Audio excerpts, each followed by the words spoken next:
Olá, bem-vindas e bem-vindos a mais um programa, esse programa que tem trazido conteúdos tão edificantes para a sua vida, principalmente nesse mês da família, né? Conteúdos que eu tenho certeza que vão abençoar a sua família e a família dos seus conhecidos também, dos seus amigos, dos seus familiares. Então compartilha o link do nosso programa, compartilha nos seus grupos do WhatsApp, nas suas redes sociais e vamos lá para mais um programa. Eu sou a Mariluze e esse é o Conexão Feminina.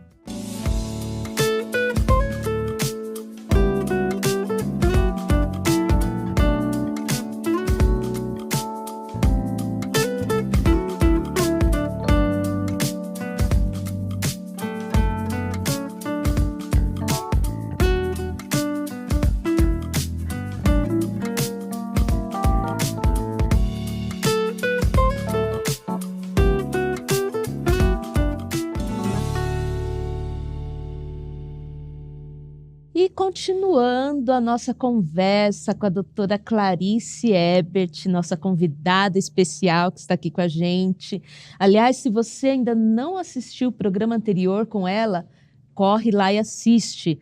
No canal Promessistas Brasil, TV Viva Promessa, você tem lá o link do programa que você ainda pode assistir e compartilhar também com seus amigos, com a sua família. Tá bom? E hoje nós vamos continuar a nossa conversa com a doutora Clarice. Vamos falar sobre saúde mental na família. Doutora, mais uma vez, muito obrigada por estar com a gente. Seja bem-vinda. Eu tenho certeza que esse conteúdo vai abençoar muito a vida das pessoas que estão nos assistindo. Então, muito obrigada mesmo. Agradeço pelo convite e conversar sobre os assuntos da família sempre é muito prazeroso para mim. Gosto muito, eu acho de grande relevância para todos nós, e é um prazer e uma alegria estar aqui no seu programa. Muito obrigada. Bom. O prazer é nosso. Doutora, nas suas redes sociais, você publicou textos muito interessantes sobre a saúde mental no casamento. Como você define um casamento saudável? Sim, um casamento saudável, novamente, né, como falamos no programa anterior, assim como não existem famílias idealmente saudáveis, também não existem casais perfeitos, nem casais totalmente saudáveis, sempre há alguma coisa a ser melhorada, a ser acrescentada, o casal está sempre se construindo, né, mas a gente vê algumas predominâncias que podem apontar para se um casal é mais funcional ou menos funcional, mais saudável ou não. Então, o que a gente poderia sinalizar, em primeiro lugar, casais predominantemente mais saudáveis são aqueles que constroem a sua parceria. Então, eles estão envolvidos nesse processo de construir uma dinâmica interacional onde existem duas pessoas que devem ser vistas, que devem ser consideradas e onde nenhum é superior ao outro, onde é possível ver o outro como um ser igual a mim, ou seja, o outro é como eu, no sentido humano, e que merece, por isso, um lugar de pessoa dentro do relacionamento, né? Então, ambos têm espaço para partilhar opiniões, sentimentos, emitir ideias, e também para participar das decisões. E as decisões de um casal em parceria são tomadas em conjunto e o casal funciona como realmente uma equipe colaborativa, né? E nessa questão da parceria, duas pessoas juntas é que vão formar o nós, ou seja, as individualidades são as principais riquezas que cada um traz para a relação, e somente em se abraçando e se deixando as individualidades se expressarem, é que o nós vai ser construído. O eu e o tu é que vão formar o nós. Se não houver o eu e o tu, não haverá nós. E se houver apenas o eu impondo como as coisas devem ser, não haverá nós, haverá só eu. E se apenas o tu é que impuser as regras e os desejos e tudo mais, também não haverá nós, haverá somente o tu. Então não haverá parceria. A unidade e aliança conjugal não é apenas uma decisão racional, mas é um movimento proativo, contínuo, em que um busca o outro e um vai ao encontro do outro constantemente. Então, isso é uma relação de parceria. Um casal parceiro partilha da vida, da intimidade, e ambos experimentam o sentido de estarem juntos. Já falando de intimidade, seria uma outra característica que predomina em casais mais funcionais. Eles constroem efetivamente a sua intimidade. Lembrando que intimidade não é sinônimo de sexo. Muitas pessoas acham que a intimidade do casal é sexo, mas é possível ter muita vida sexual sem ter intimidade alguma. Isso é muito comum em casais que têm uma sexualidade objetal, não uma sexualidade relacional. Então, casais que constroem a sua intimidade, significa que eles estão buscando conhecer um ao outro, eles estão envolvidos numa revelação contínua de si, um para o outro, de si para o outro, e envolvidos num constante aprendizado do outro. Eu quero saber quem é o outro, e sai desse lugar de Deus, de achar que só porque ama, sabe tudo do outro, sabe o que o outro pensa, o outro sente. Não, nós não temos essa condição humana. Eu só vou saber do outro se o outro me contar o que vai dentro dele. E o outro só tem como saber de mim se eu contar.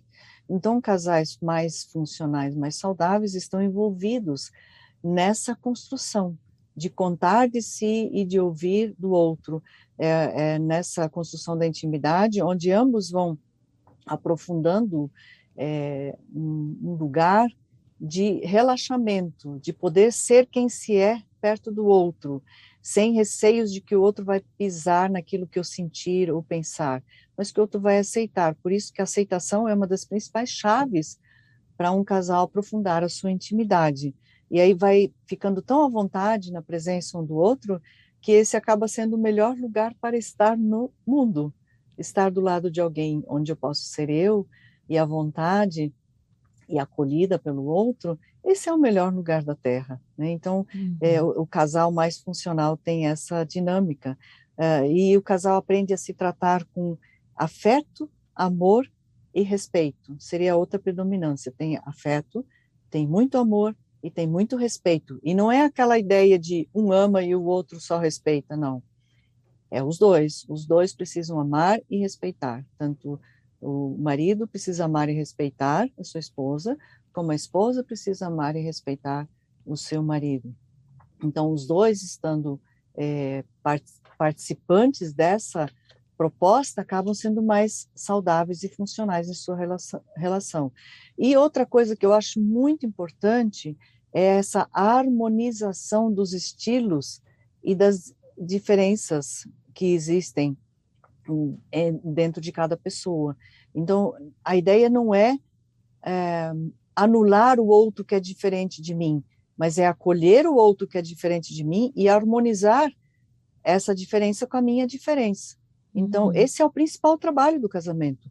A harmonização das diferenças é o principal trabalho do casamento. Então, em casais muito disfuncionais, as diferenças se tornam palcos de guerras, de competições e muita rivalidade, o que é péssimo e constrói uma disfuncionalidade. Mas casais funcionais aprendem a harmonizar as suas diferenças, e a diferença que está no outro não é um problema, é uma riqueza que o outro traz e que contribui para o nosso relacionamento. E aprendem o tempo todo um com o outro. O outro não é um inimigo, né? E exercem o diálogo, assumem o compromisso com o casamento. O outro é incluído na agenda e na vida. E organizam a sua convivência por princípios, justamente, né? E também há uma reestruturação com os outros contextos, né? Com a família de origem, com os amigos, com o trabalho, tudo isso precisa ser realinhado quando a gente casa. Não dá para continuar tendo posturas solteiras e relacionamentos com todos os outros contextos como se a gente continuasse solteiro. Quando a gente casa, a gente precisa assumir uma postura de pessoa casada. E isso não é ruim. Isso é maravilhoso, é Uhum. libertador e vai contribuir para que o casal seja realmente mais saudável, mais funcional, aí é o que a gente deseja. Sim, sim, muito bom. Doutora, lá nas suas redes, nas suas publicações, você fala da lista 10 ameaças, né, para a saúde mental do casamento. Será que você pode compartilhar com a gente quais são essas 10 ameaças? Eu sei que são muito, assim, o conteúdo é muito grande, né? Nós poderíamos fazer um programa para falar de cada uma. Quem sabe, né? Verdade. Quem sabe ainda fazemos, né, doutora? Mas você pode, resumidamente, compartilhar com a gente quais são essas 10 ameaças para a saúde mental do casamento? Sim, realmente, como você falou, né, não dá para Uhum, aprofundar, porque realmente é muito extenso esse assunto. sim, Eu tô colocando de um tempo para cá, porque eu fiz uma palestra no passado sobre saúde mental no casamento, algumas estratégias nesse sentido, e sim, acabei colocando pontualmente uma a uma lá no meu Instagram. É, quem sabe mais tarde evolui para um livro, eu estou pensando nisso, né, sim, de olha. colocar isso de uma forma mais ampla. Mas o que que a gente pode identificar como uma ameaça para a saúde mental no casamento? Ah, uma das coisas é a conturbação contínua. É óbvio que todos os casais têm suas crises, têm seus desconfortos, isso é chover no molhado, todo mundo sabe disso. Mesmo aqueles casais que a gente olha assim, não, esse casal aí está tão pertinho do céu, está sentado no colo de Deus, eles são tão espirituais que eles não têm crises. Isso é mito, na verdade, porque todos os casais têm seus desconfortos e precisa, vez ou outra, fazer um alinhamento, né?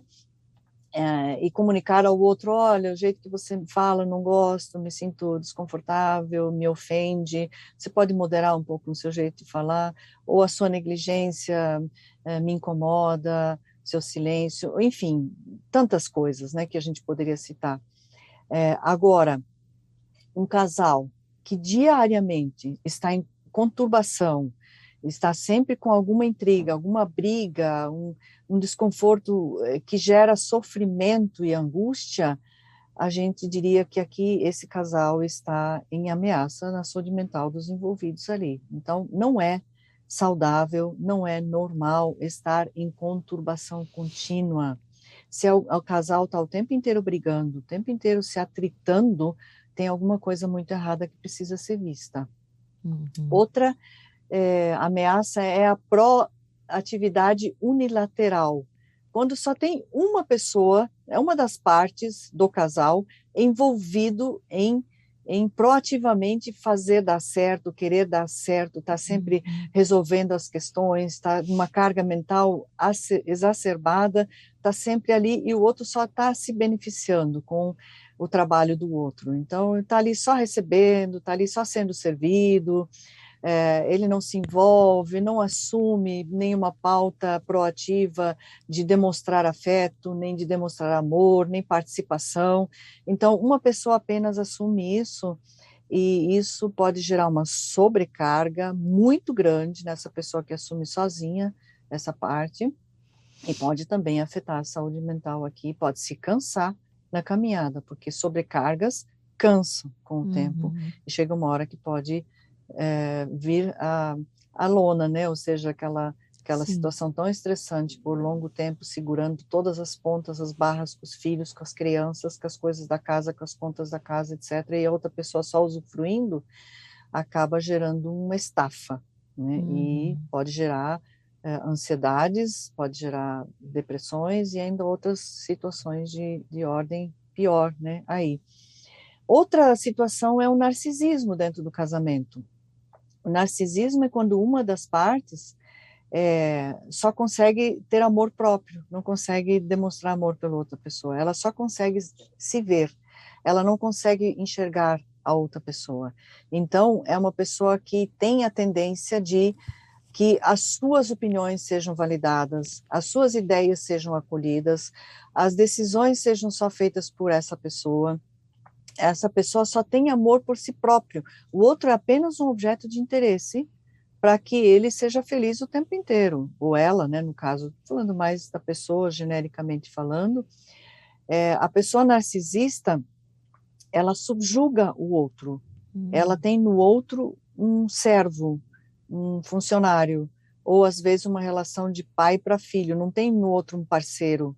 Então o outro tem que obedecer, o outro precisa se submeter, o outro precisa estar sempre proativamente presente para atender às suas demandas.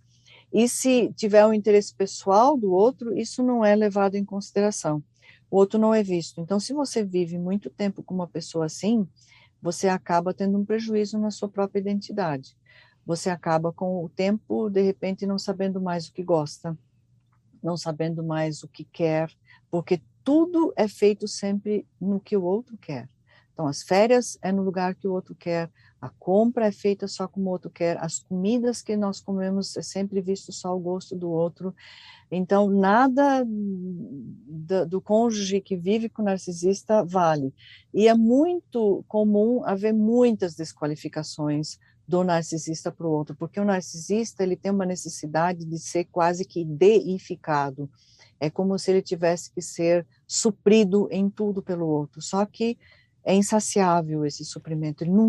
O outro não vai dar conta nunca de suprir. E ele vai ser desqualificado o tempo inteiro por isso. E viver do lado de uma pessoa assim pode ter um comprometimento psíquico gravíssimo aí com o tempo, né? E aí tem também uma outra ameaça que é a psicopatia, que já é de ordem mais grave ainda, né? E que a gente vê nas pesquisas que nós temos um grupo significativo de psicopatas na sociedade, infelizmente. A gente geralmente associa muito a serial killers, mas a psicopatia pode ser de ordem grave, moderada ou leve. Então, às vezes, não é um serial killer, talvez não vai matar a outra pessoa fisicamente, mas mata a identidade da outra pessoa, porque o cônjuge do psicopata é apenas um objeto para ele, só é um objeto para manutenção do poder, manutenção do status ou para promover alguma diversão. Então, ele não vê o outro também, e muitas vezes tem a característica, geralmente, da falta de empatia. O psicopata não tem empatia, a ausência de arrependimento, jamais vai se arrepender de alguma coisa, e um comportamento muito manipulativo, com potencial para maldade e para perversão, inclusive, né? E causa muito sofrimento, e às vezes age de uma forma criminosa, com muitos abusos, com muitas violências, a gente vê muitas violências de cônjuges que têm a psicopatia, e às vezes pode evoluir para um homicídio, né? Temos dados aí que não mentem que o feminicídio ainda é um problema grave no nosso país, no mundo também, né? Toda hora a gente tem notícias de um feminicídio, que é diferente do femicídio, né? Até recentemente fui convidada a escrever um capítulo num livro sobre o luto, e para mim foi dada a responsabilidade de falar sobre o luto em casos de feminicídio. E eu pude ver claramente que feminicídio ainda é diferente de femicídio, né? Feminicídio é quando alguém mata a mulher por ser mulher. E aí não é que ela morreu porque foi de bala perdida ou de um assalto, coisa assim, mas ela teve realmente essa insígnia. E aí a gente pode perceber, de repente, algum crime, alguma situação que tem algum traço psicopático aí nessa relação do companheiro. Outra ameaça é a mitomania. Mitomania é essa tendência para mentir. A pessoa mente, ela mente com histórias mirabolantes e às vezes coisas pequenas, coisas que não precisaria, mas mente. Tipo, eu já tomei banho, mas não tomou. Né? E coisas banais. É uma tendência a mentir. E essa pessoa vai perdendo a credibilidade e a confiança no cônjuge. E o cônjuge acaba desconfiando de absolutamente tudo. Então, imagina um casal onde essa é a dinâmica. Um tem essa tendência, essa mitomania, e o outro acaba não conseguindo confiar em nada. Então, gera um estado de alerta contínuo em tudo que o outro faz, tudo que o outro vê, e o outro se sente perseguido, aí gera uma complicação, dentro da relação, e é muito conflitivo isso, e é muito comprometedor para a saúde mental. Outra ameaça é a fusão, essa ideia de que duas pessoas têm que se fusionar se tornando uma só. Isso pode funcionar muito bem com massa de modelar, né? Quando você pega uma massa vermelha e une com uma massa azul, você amassa, amassa, amassa, e vira uma cor só, a roxa. Isso funciona com massa de modelar, mas não funciona com gente. Não funciona com duas pessoas. Nós vamos continuar tendo dois indivíduos ali, que vão fazer uma troca, que vão ter uma unidade. Essa unidade conjugal, ela é feita, como eu já falei anteriormente, ela é feita por duas pessoas que vão formar o nós, e vão se conectar interdependentemente, né? Mas a fusão é essa ideia de que precisa trabalhar a relação para os dois serem uma pessoa só. E nessa ideia equivocada, muitas vezes, acaba acontecendo a anulação de uma pessoa, e a outra pessoa acaba sendo protagonista da relação, e aí parece que é uma pessoa só, com uma voz só, uma opinião só, mas na verdade é apenas uma pessoa que assume o protagonismo e a outra acaba se anulando. Então não é uma unidade verdadeiramente, não tem um nós ali, né? E muitas ameaças para a saúde mental nessa direção. Comunicação violenta é outro ponto que eu coloquei, né? Onde tem essa comunicação agressiva o tempo inteiro, desqualificações o tempo inteiro, interpretações o tempo inteiro, então não tem uma amistosidade, tem uma hostilidade presente o tempo inteiro na comunicação. Também a pornografia, eu sinalizei como uma das ameaças para a relação do casamento, né, porque a pornografia tem uma doutrinação da sexualidade objetal, da subjugação do outro para fornecer prazer. E isso é péssimo para uma relação conjugal onde tem duas pessoas que querem viver em parceria. Então, se o casal não conseguir se conectar sexualmente de forma relacional, amorosa e respeitosa, a pornografia vem trazer várias situações desconfortáveis para o casamento, e também estudos indicam que pessoas usuárias de pornografia se tornam ausentes na relação presencial e real do casamento. Então, é muito comum pessoas casadas que se utilizam da pornografia extinguirem a questão sexual do casamento. Então, às vezes, ficam períodos, lacunas longas, sem ter nenhum encontro sexual, porque o presencial acaba sendo algo que não se efetiva da forma como é feita no cinema, né?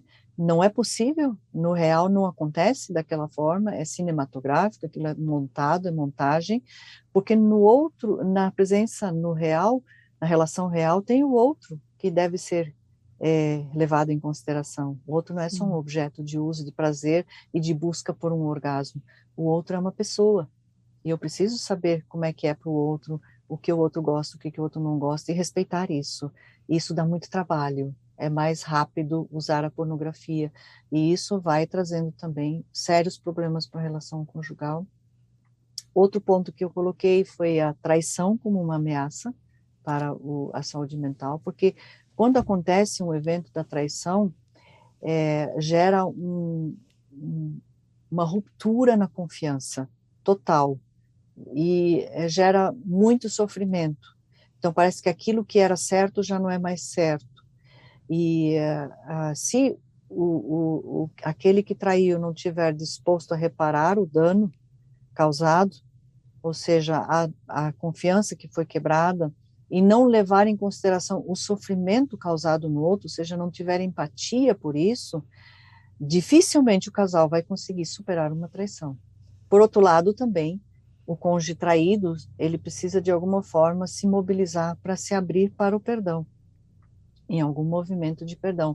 Mas tanto a reparação do dano por quem traiu e o perdão por quem foi traído são processos, não são situações momentâneas estanques, são mobilizações e movimentos após o ato que aconteceu, para que o casal possa se reconstruir novamente numa dinâmica e restabelecer a confiança novamente.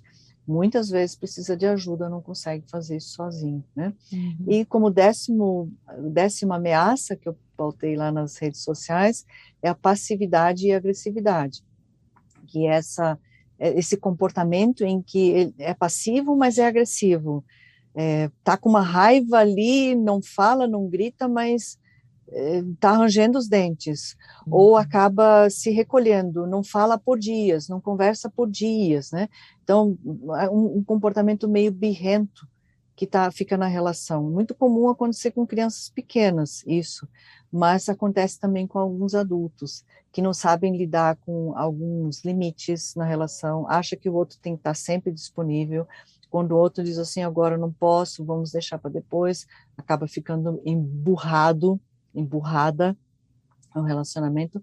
E claro, né, pincelei algumas coisas aqui, como você disse, né, são tantos assuntos, e eu tenho mais alguns ainda na manga aí para colocar, né, ainda precisamos falar das violências todas, que eu acho que eu ainda preciso aprofundar, precisamos aprofundar o individualismo, que também é uma ameaça, né? Quando tem uma das partes que tem posturas solteiras dentro do relacionamento, ainda não entendeu, ainda não caiu a ficha, que é uma pessoa casada e continua tendo posturas solteiras, e que mostra uma inabilidade socioemocional que não consegue viver dentro da relação conjugal.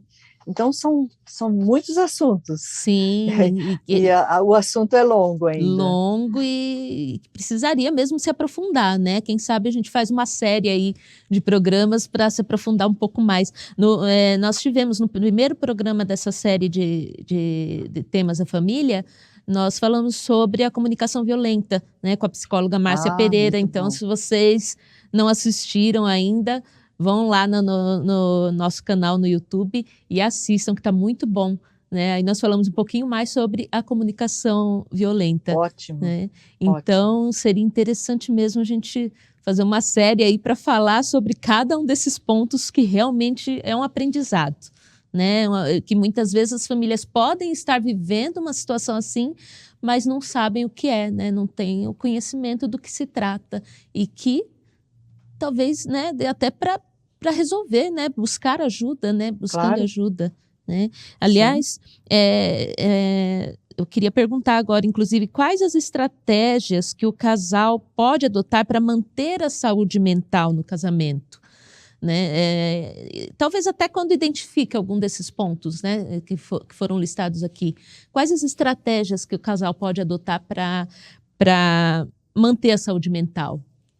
Sim, eu penso que aqueles pontos, né, que falamos inicialmente, sobre as características, né, de casais funcionais, seria uma indicação, né, a harmonização das diferenças, Sim. a construção da parceria, né, ou seja, a gente às vezes percebe que algumas pessoas se casam não entendendo muito bem como que é o casamento, né? Muitas vezes pensam que passando por um ritual de passagem, pelo cerimonial do casamento, está conquistado para sempre o companheiro ou a companheira, né? Mas, na verdade, é apenas o início do casamento, porque casamento é vínculo. Casamento é vínculo. Então, o vínculo, ele não é dado no ato cerimonial. Ali é apenas o início. É onde você se compromete diante da lei, diante da família, diante dos amigos e com o outro, que você está disponível para seguir nessa construção do vínculo com o outro. E a partir de então, o casal vai entrar numa história em que proativamente vão investir na relação. Isso é contínuo e constante. Quando o casal desiste disso, achando que na cerimônia tudo está resolvido, acabam tendo muitos problemas, porque aquela paixão inicial, ela vai acabar, ela vai terminar, porque a paixão, dizem os especialistas, que dura em torno de 2 anos e meio, 3 anos, no máximo. Depois, vem uma nova etapa, que é o amor. O amor é pelo outro real, a paixão é pelo outro imaginado.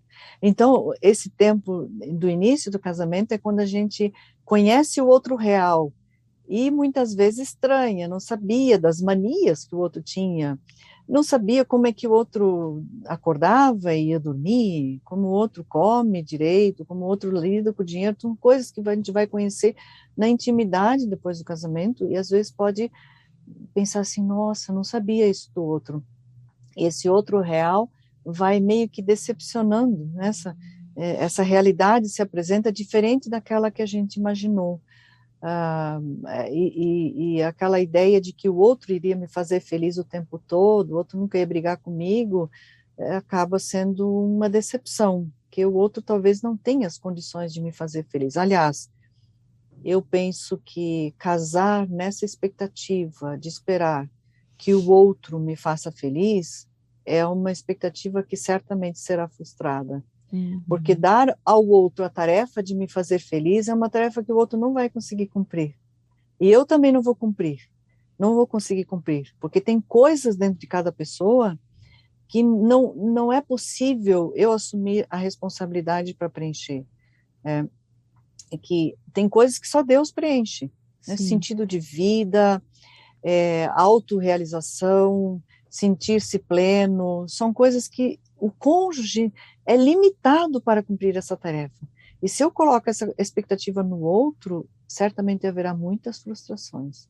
Então, quando a paixão acaba e eu já vou conhecendo esse outro real, é a hora que pode nascer o amor. Algumas pessoas pensam que quando acaba a paixão, acaba o amor. Na verdade, não, o amor ainda nem nasceu.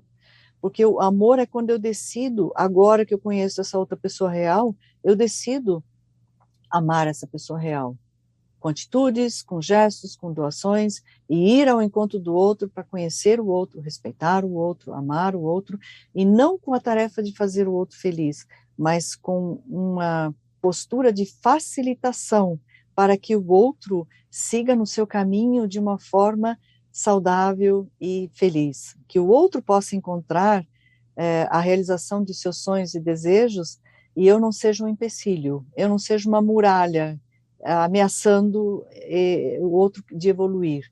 Então, esse é o papel dos cônjuges, de facilitar o caminho do outro, e se alegrar com o que o outro conquista, se alegrar com o que o outro faz, com o que o outro vive também. E na vida conjunta, duas pessoas envolvidas nisso, vai facilitar com que o outro seja suprido em sua parte física, relacional, intelectual e mesmo espiritual.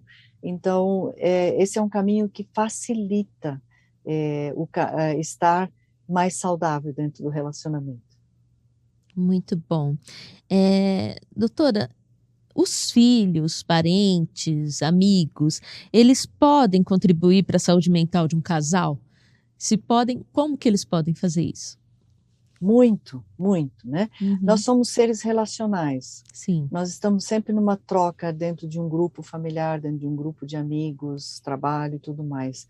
A gente é um ser que vive em relação. Quando duas pessoas se casam, há uma necessidade de haver uma reestruturação das relações.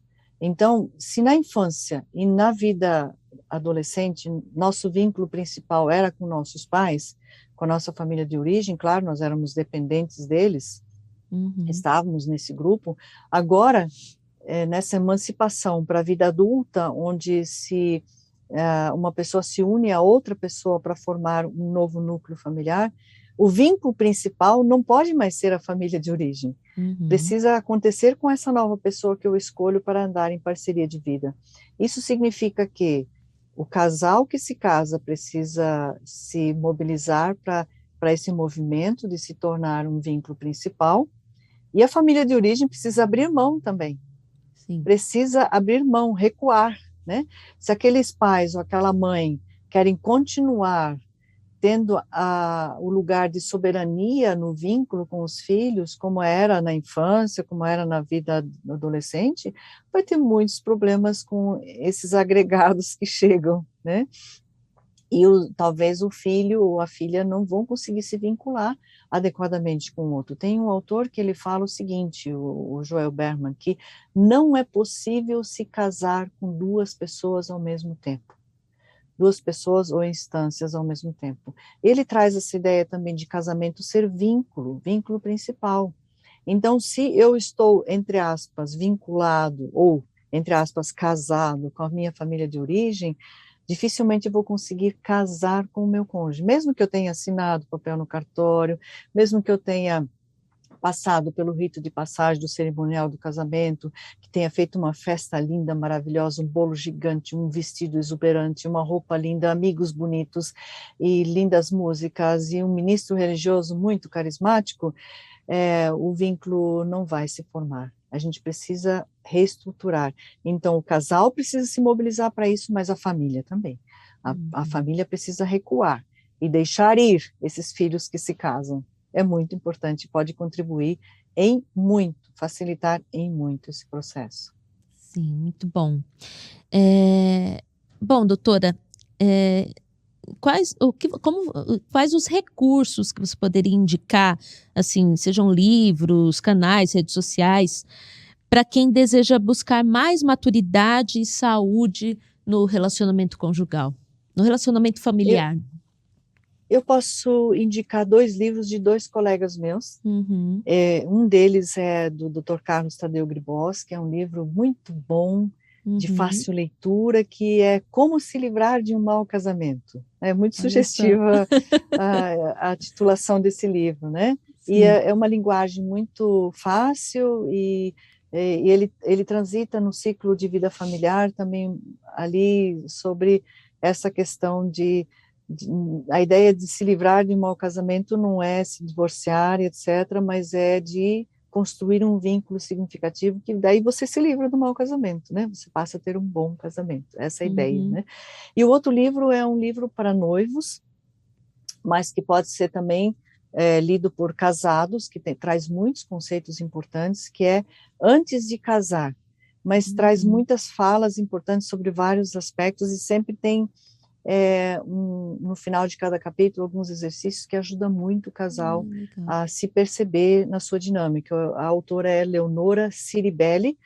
Os 2 livros estão publicados pela editora Ultimato. Então, Uhum. provavelmente no site da Ultimato vocês podem encontrar esses livros, né?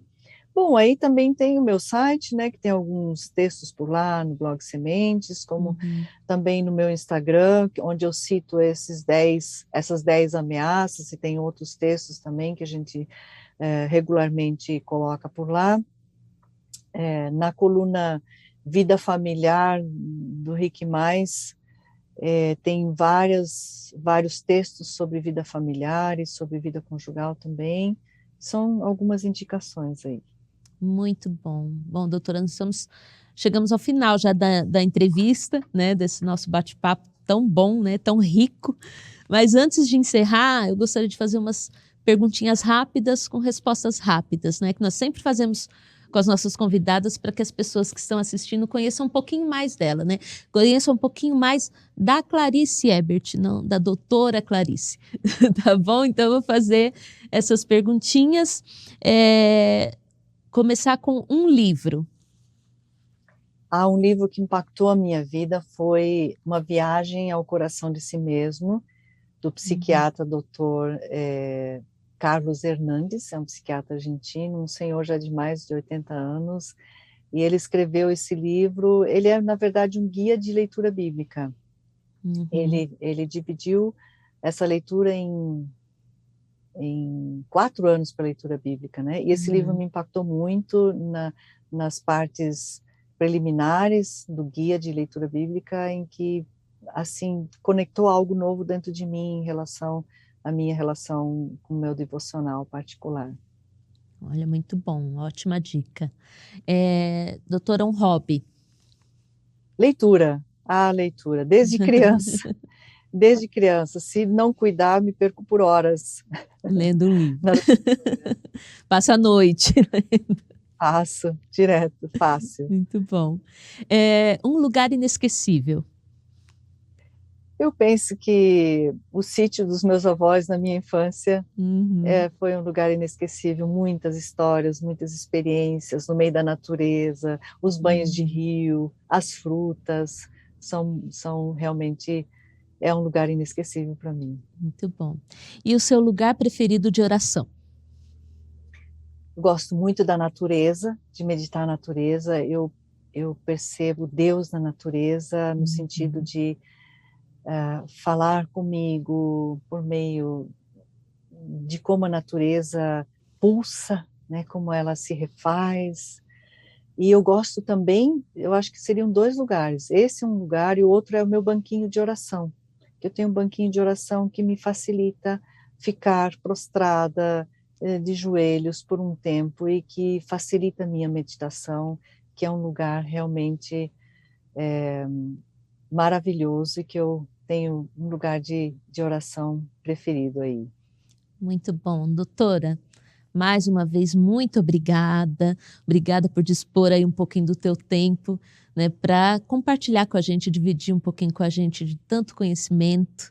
Né? Eu tenho certeza que esse conteúdo desses 2 programas aqui que tivemos muito breves, né? Porque realmente é muito conteúdo para pouco tempo, mas eu tenho certeza que vai abençoar a vida das pessoas que nos assistem, das famílias que nos assistem.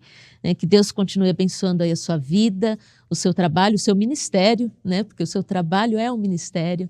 Né? Que Deus continue abençoando a sua família linda aí, né? Você, seu marido, seus filhos, seus netos. Que Deus realmente continue abençoando, conduzindo aí tua vida. Muito obrigada. Eu que agradeço, muito obrigada. Assim também desejo que Deus abençoe a sua vida e esse programa também, né, Conexão Feminina, que tem uma proposta tão linda, né, de abençoar as famílias. Isso. Que Deus te abençoe e muito obrigada pelo convite. Muito obrigada. Espero que a gente possa ter você aqui com a gente, né, e quem sabe aqui presencialmente, né, para aprofundarmos mais aí nesses assuntos. Tá ótimo. Bom? Obrigada. Amém. Olha, encerramos agora nessa série de programas que nós falamos sobre família. Você se identificou? Se identificou com algum desses pontos aqui tratados? Identificou a sua família? Conseguiu enxergar alguma coisa? Você viu que a sua família precisa de ajuda? Então busque ajuda. Primeiramente, busque ajuda em Deus, que é o autor da família, que eu tenho certeza que Ele vai te abençoar, que Ele vai te socorrer. Busque ajuda com o seu pastor, busque ajuda com alguém que possa te aconselhar, busque ajuda profissional se for o caso. Mas faça de tudo para que a sua família seja uma família feliz, onde Deus possa habitar, onde a paz possa habitar. Que Deus abençoe você, abençoe a sua família. E se você perdeu algum dos programas, acesse lá o nosso canal no YouTube, Promessistas Brasil, TV Viva Promessa, e para que você possa usufruir do nosso conteúdo lá. Continue acessando também, compartilhando os nossos conteúdos nas nossas redes sociais.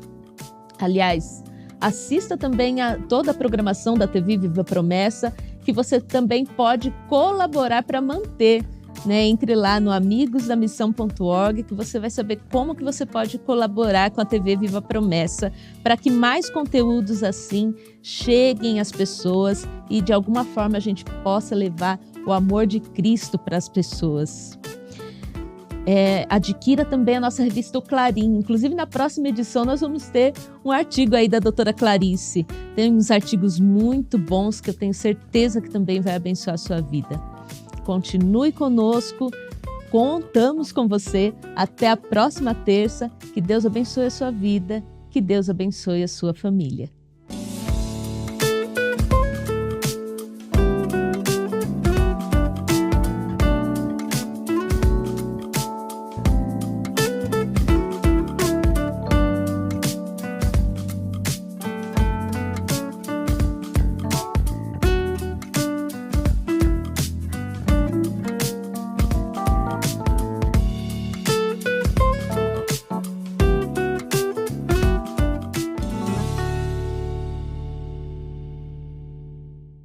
Você já conhece o projeto Amigos da Missão? É muito importante você que tem acompanhado a programação da TV Viva Promessa conhecer se você ainda não ouviu falar sobre o Amigos da Missão. esse projeto ele tem a intenção de que você seja um amigo da missão, contribuindo e ajudando a programação da TV Viva Promessa, e também a sua contribuição vai nos ajudar a partir da agência humanitária, em projetos humanitários no Brasil e em todo o mundo. Então, é fácil, você faz o seguinte, acessa amigosdamissão.org e lá você vai ver as diversas maneiras que você tem para contribuir com esse projeto. E vai ser muito legal ter você como mais um amigo da missão. Então vai lá, rapidinho, entra agora e contribua com esse projeto que quer levar o Evangelho e levar a solidariedade para tantas pessoas.